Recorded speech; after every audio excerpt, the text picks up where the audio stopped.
ദൈവമക്കളെ, നമ്മൾ ആരാണ്, നമ്മുടെ പദവി എന്താണ് എന്നൊക്കെ ഒന്ന് ഓർത്ത് നോക്കിക്കേ. നമ്മൾ ദൈവത്തിൻ്റെ മക്കളാണ്, ദൈവത്തിൻ്റെ സമ്പത്താണ്. ഹല്ലേലൂയ. ഞാൻ പാപം സംബന്ധിച്ച് മരിച്ച ഒരു വ്യക്തിയാണ്, ഇനി പാപത്തിൽ ജീവിക്കേണ്ട ഒരു വ്യക്തിയല്ല. ആത്മാവിനാൽ നമ്മുടെ ഈ ജഡമനുഷ്യനെ ഓരോ നിമിഷവും മരിപ്പിച്ചിട്ട് പുതുക്കം പ്രാപിച്ച പുതുമനുഷ്യനെ ധരിച്ചുകൊണ്ട് ആത്മാവിൽ എരിവുള്ളവരായി ദൈവത്തിനായി ദൈവത്തിനൊത്തവണ്ണം ഹല്ലേലൂയ ജീവിക്കാനുള്ളതായ ഒരു ഉത്സാഹം നമുക്കുണ്ടായിരിക്കണം. Praise the Lord. പാപം എപ്പോഴും നമ്മുടെ അടുക്കലുണ്ട്.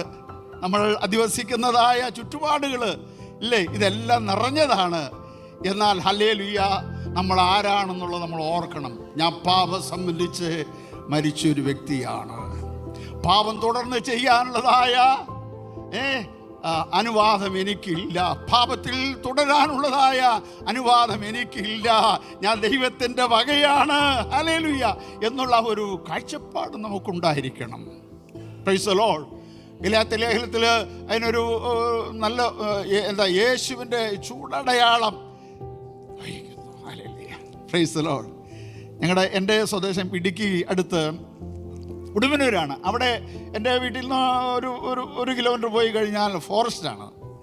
അപ്പോൾ ധാരാളം ഈ വെട്ടിയിട്ട് അത് ലോറിക്ക് ആന കൊണ്ട് വലിപ്പിച്ച് കൊണ്ടിട്ടിട്ട് ഈ ഗവൺമെൻറ് എന്ത് ചെയ്യുക, അതിൽ ഈ തടിയേലെല്ലാം ഒരു മുദ്ര കൊടുത്തു, ഒരേ നമ്പറോ അതിന് പ്രത്യേക അടയാളം കുത്തി കഴിഞ്ഞാൽ അത് എന്താണ്, ഗവൺമെൻറ്റിൻ്റെ വകയാണ്. പിന്നെ ആ തടി ആർക്കും എടുത്തുകൊണ്ട് പോകാൻ പറ്റത്തില്ല. അല്ലാതെ ഞാൻ കാട്ടിൽ നിന്ന് തടി എടുത്തിട്ടുണ്ട്. ഞാൻ പണ്ട് എൻ്റെ ചെറുപ്പം മുതലേ ഈട്ടിത്തടിയിലും തേക്കും തടിയിലും ഒക്കെ വാക്യങ്ങൾ എഴുതി അനേകം ആർക്കാക്കി ഞാൻ കൊടുത്തിട്ടുണ്ട്. അതിനൊന്നും പ്രയാസമില്ല. പക്ഷേ ഈ ചാപ്പ കുത്തിയ, ഈ മുദ്ര കുത്തിയതായ ഈ അടയാളമുള്ള തടിയെ തൊട്ട് കളിച്ചാൽ അപ്പോൾ വിവരം അറിയും.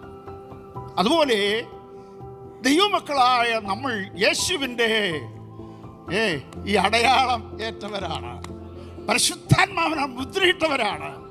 നമുക്ക് തോന്നിവാസം നടക്കാനും തോന്നിയ കാര്യങ്ങൾ ചെയ്യാനും ഒന്നും അനുവാദമില്ല.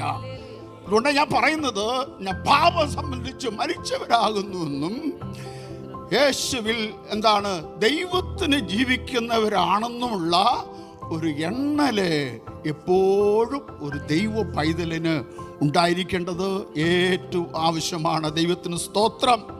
Hallelujah, hallelujah.